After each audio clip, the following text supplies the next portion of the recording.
It was supposed to be a simple Christmas dinner, a chance to meet my girlfriend's family, make a good impression, and maybe even share a toast.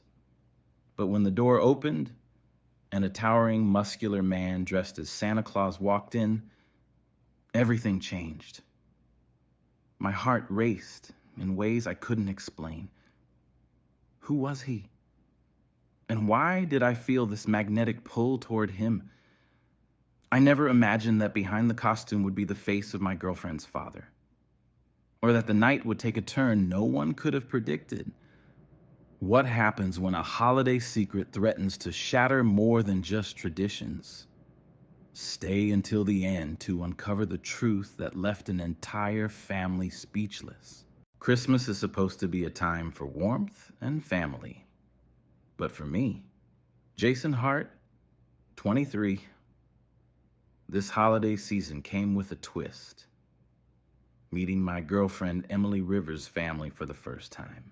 As we drove through the upscale neighborhood, the streets glimmering with festive lights, my nerves were shot. They're going to love you, Emily reassured me, her hand resting gently on mine as she navigated the car.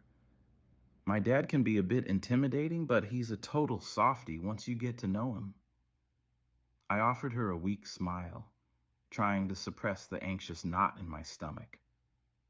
Meeting the parents is daunting enough, but Emily's words made it sound like her father was a force to be reckoned with. When we pulled up to the Rivers' home, it was like stepping into a Christmas postcard.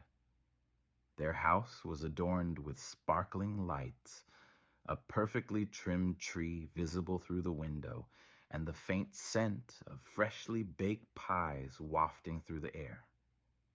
The Rivers family greeted me warmly. Emily's mother, Sarah, pulled me into a welcoming hug, and her younger brothers, Max and Liam, were locked in a playful squabble over the last slice of cake. Yet there was a noticeable absence. A chair at the dinner table remained empty. "My dad's getting ready," Emily said with a mischievous grin. "He always makes a grand entrance on Christmas Eve." I didn't know what she meant until the moment arrived. The door to the living room swung open, and in walked a man dressed as Santa Claus. But this wasn't the jolly old man you see in commercials. This Santa was tall, easily over 6 feet, with broad shoulders that stretched the red velvet suit to its limits. His biceps bulged as he carried a bag over one shoulder, and the fur-lined hat sat low on his thick, dark hair. "Ho, ho, ho, Merry Christmas," he announced, his deep, resonant voice commanding the room. Everyone burst into laughter and applause. "Jason, this is my dad, Daniel Rivers," Emily said with a proud smile. I froze. Her dad? I'd imagined someone older, grayer, maybe even with a beer belly. But the man standing in front of me looked like he'd stepped out of a fitness magazine.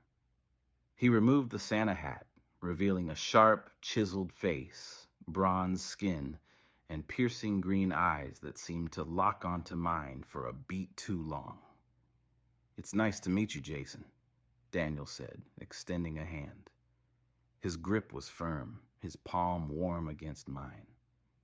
"Nice to meet you too, Mr. Rivers," I stammered, feeling my face flush. As the night went on, I tried to focus on Emily and her family's cheerful conversation, but my eyes kept drifting to Daniel. There was something about him, a commanding presence, a magnetic energy that I couldn't shake.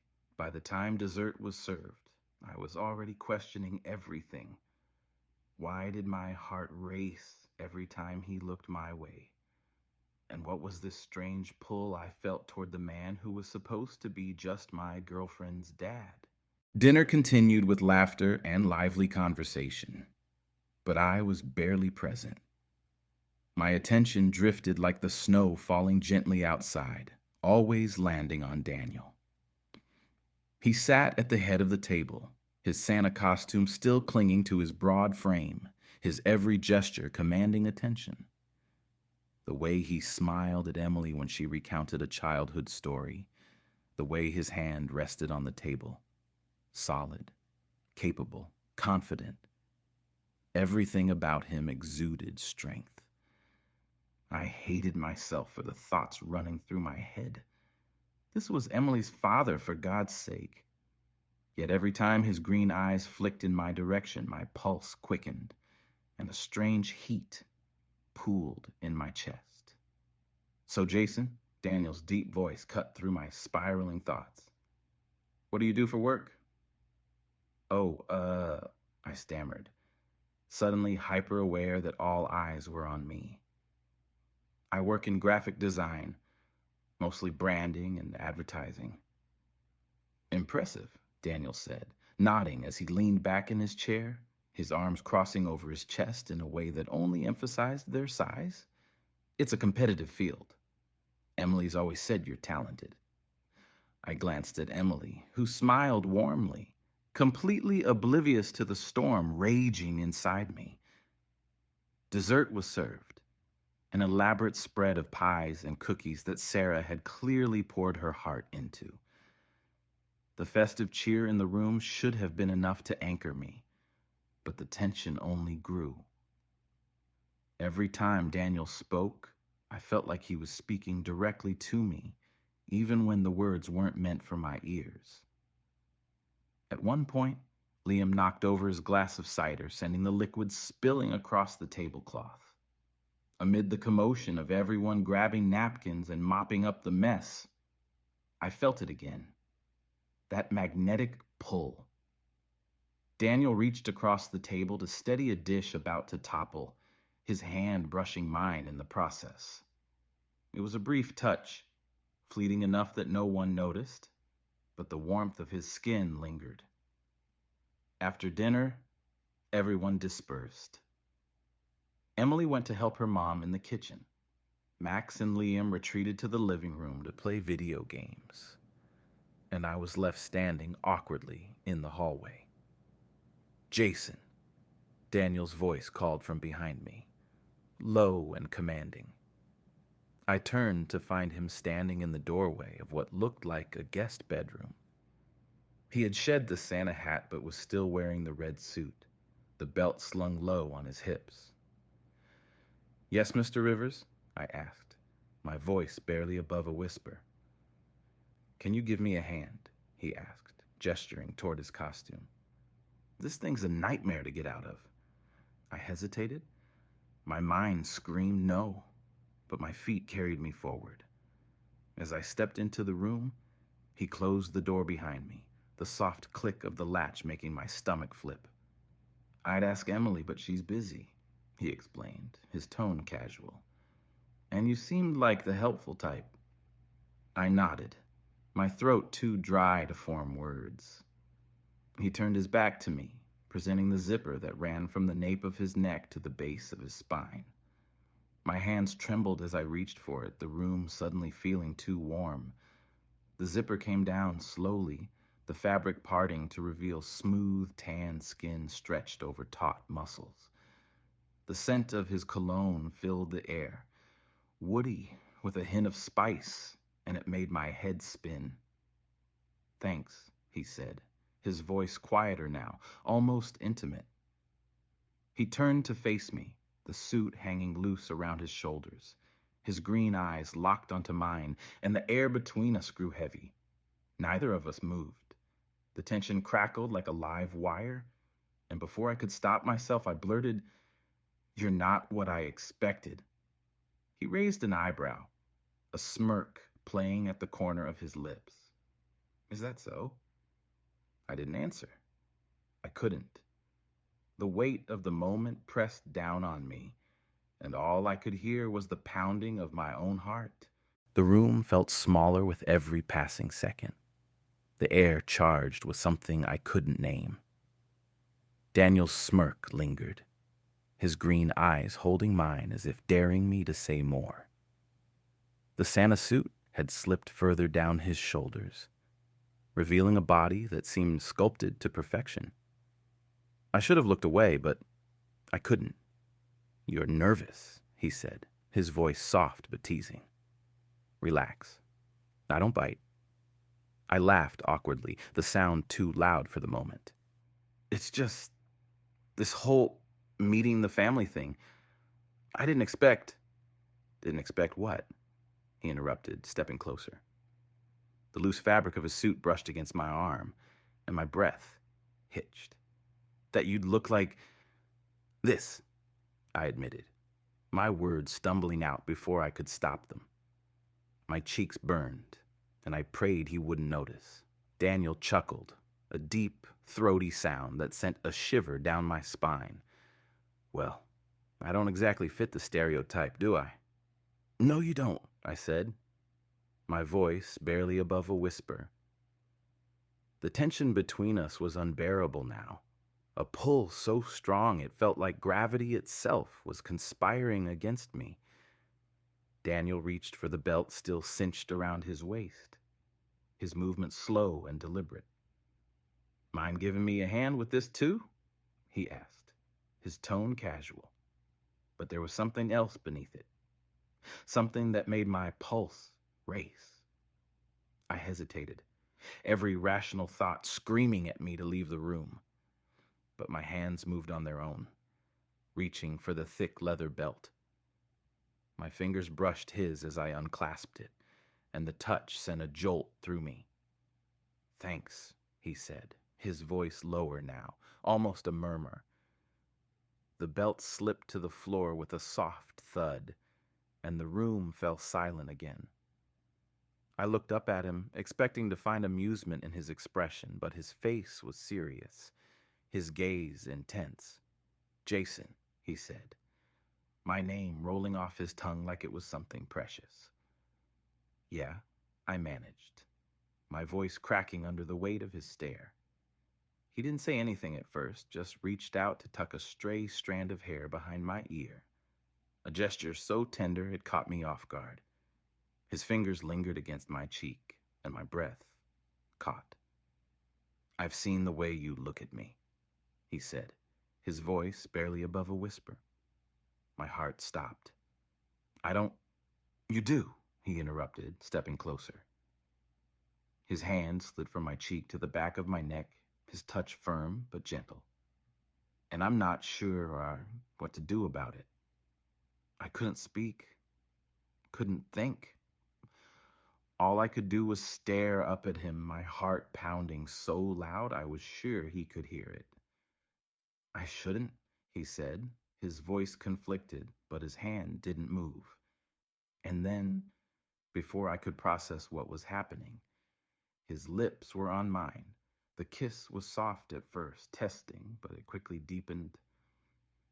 His other hand found my waist, pulling me closer, and I melted into him, my body reacting on instinct. For a moment, nothing else existed. Just the warmth of his lips, the strength of his arms, and the undeniable connection between us. But as the kiss broke and reality came crashing back, I knew we'd crossed a line I couldn't uncross. What are we doing? I whispered, my voice shaky. I don't know, Daniel admitted, his forehead resting against mine. But I can't stop. The room was quiet except for the sound of our breathing, shallow and uneven. Daniel's forehead rested against mine, his hand still gripping my waist. My mind raced with 1,000 thoughts, but none of them could overpower the electric charge that lingered between us. I shouldn't have done that, he muttered, but his voice lacked conviction. I stepped back, trying to gather my thoughts, but the warmth of his touch clung to me like a second skin. No, I shouldn't have let it happen. Daniel's gaze bore into me. His jaw clenched as if he was battling his own demons. You don't understand, Jason, he said finally. Whatever this is, it's dangerous. Dangerous, I repeated, my voice breaking. I didn't ask for this. I didn't plan any of it. Neither did I, he snapped, running a hand through his hair. His Santa costume now hung loosely around his waist, revealing the broad expanse of his chest. But here we are. I didn't know what to say. The logical part of me knew this was wrong, knew I had to leave the room and pretend this never happened. But the pull I felt toward him was overwhelming, irrational, and impossible to ignore. "Jason," he said again, softer this time. "You're young. You have a future with Emily. Don't let a stupid moment ruin everything." A pang of guilt shot through me at the mention of Emily's name. She was in the next room, completely unaware of the storm brewing just a few feet away. "You think I don't know that?" I whispered. "You think I don't hate myself for even feeling this way?" Daniel stepped closer, his expression torn. "You're not the only one struggling with this." The confession hung in the air between us, heavy and undeniable. For a moment, the world seemed to stop. The walls, the Christmas lights, the festive cheer, it all faded into the background, leaving only the two of us and the unspoken truth that had been building all night. "I don't know what to do," I admitted, my voice barely audible. Daniel reached out, his hand brushing against mine. The touch was brief, but it sent a wave of warmth through me. "We don't have to do anything," he said. "We just have to get through tonight." But as he said it, his eyes betrayed him. There was no way to undo what had already happened. No way to erase the kiss, the tension, the magnetic pull that refused to fade. Suddenly, a knock on the door shattered the moment. "Dad?" Emily's voice called from the other side. Panic surged through me, and I stepped back, my heart pounding. I need to go," I stammered, heading for the door. Daniel caught my arm, his grip firm but gentle. "Jason," he said, his voice low and urgent. "We need to keep this between us, for everyone's sake." I nodded, unable to find my voice. As I opened the door, Emily stood there, her expression curious. "What's going on in here?" "Your dad needed help with his costume," I said quickly, avoiding her gaze. She looked between the two of us, suspicion flickering across her face, but she didn't press further. "Well, come on," she said, gesturing toward the living room. "Mom wants everyone to join for hot cocoa and carols." I followed her down the hallway, but I could feel Daniel's eyes on me the entire way. The weight of what had just happened pressed down on me, and I knew this was only the beginning of a much bigger storm. The living room was warm and inviting, filled with the soft glow of fairy lights and the faint sound of Christmas carols playing from a speaker. Emily was all smiles as she handed me a mug of hot cocoa, her fingers brushing mine in a way that should have felt comforting. Instead, it only deepened the ache of guilt twisting inside me. "Are you okay?" she asked, her brow furrowed slightly. "You seem distracted." I forced a smile, taking a sip of the hot drink to avoid her gaze. "Yeah, just a lot to take in. Meeting your family and all." Her face softened, and she leaned in, placing a gentle kiss on my cheek. "You're doing great. They love you already." If only she knew. Across the room, Daniel stood near the fireplace, his Santa suit discarded for a casual sweater that somehow made him look even more striking. His eyes caught mine for a fleeting moment, and I quickly looked away, focusing on the flickering flames in the hearth. The evening continued in a blur of laughter and holiday cheer. Emily's brothers argued over who could sing louder, and her mom shared embarrassing childhood stories that made Emily groan. I laughed in all the right places, but my heart wasn't in it. My mind kept replaying the moment in the bedroom, the kiss, the touch, the undeniable connection. "Jason," Sarah called, breaking me out of my thoughts. "Do you play any instruments?" We're about to start the family sing-along. Oh, no, I said, shaking my head. But I can clap along. Everyone laughed, and the mood remained light. But I could feel Daniel's presence like a weight pressing down on me. He stayed on the periphery of the group, his gaze a constant reminder of the secret we now shared. When the singing started, I excused myself, claiming I needed some fresh air. I stepped out onto the back patio, the cold night air biting at my skin. The snow-covered yard sparkled under the light of the full moon, and for a moment, I let the stillness wash over me. Running away already?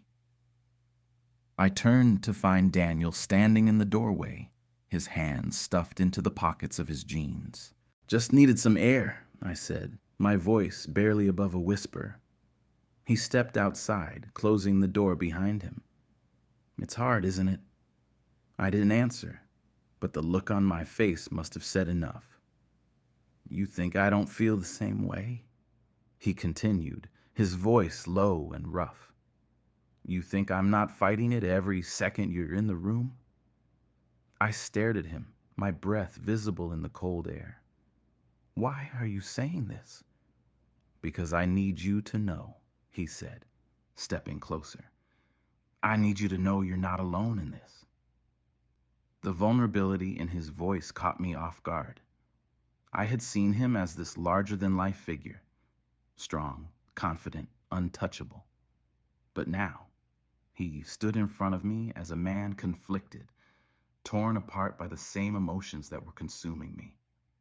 This can't happen, I said, though my voice lacked conviction. Daniel nodded, his jaw tightening. You're right. It can't. But neither of us moved.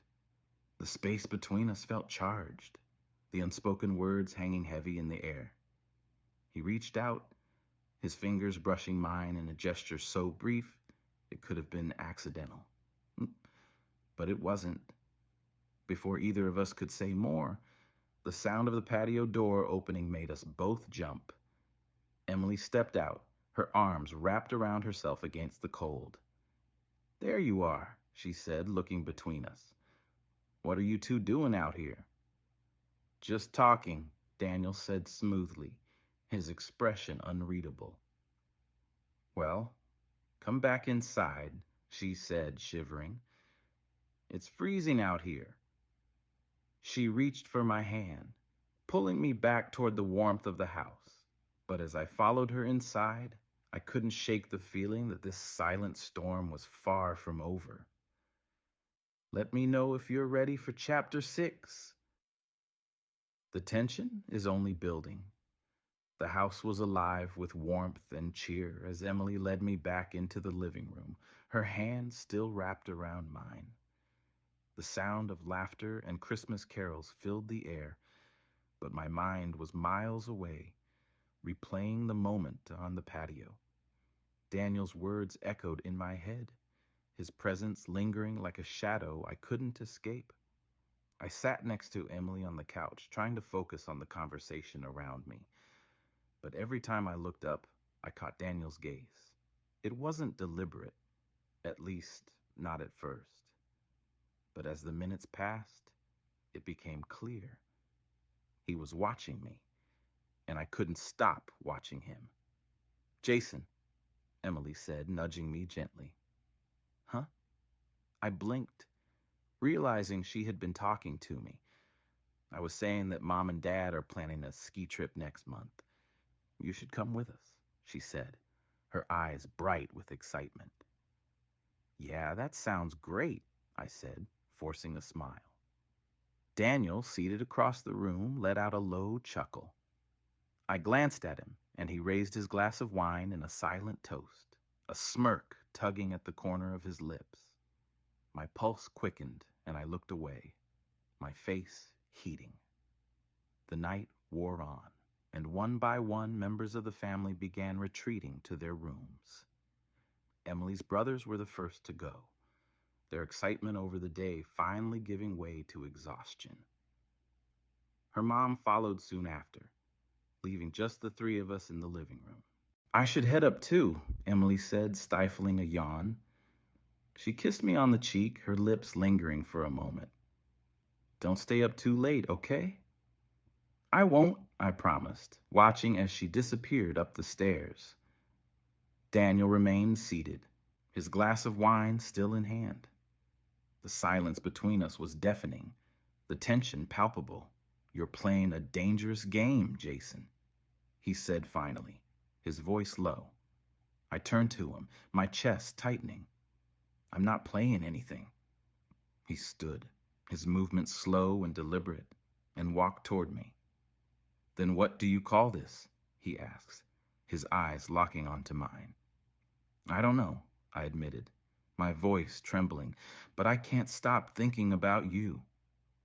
He sighed, running a hand through his hair. You think I don't feel the same way? The confession hit me like a punch to the gut. I stared at him, searching his face for any sign that this was some cruel joke, but there was nothing but raw honesty in his eyes. Jason, this has to end, he said, his voice firm but laced with regret. Then why are you still here? I shot back, the words escaping before I could stop them. He froze, his jaw tightening. For a moment, I thought he might walk away, but instead he sat down beside me, closer than he should have. I don't know, he admitted. The space between us felt suffocating, the pull impossible to ignore.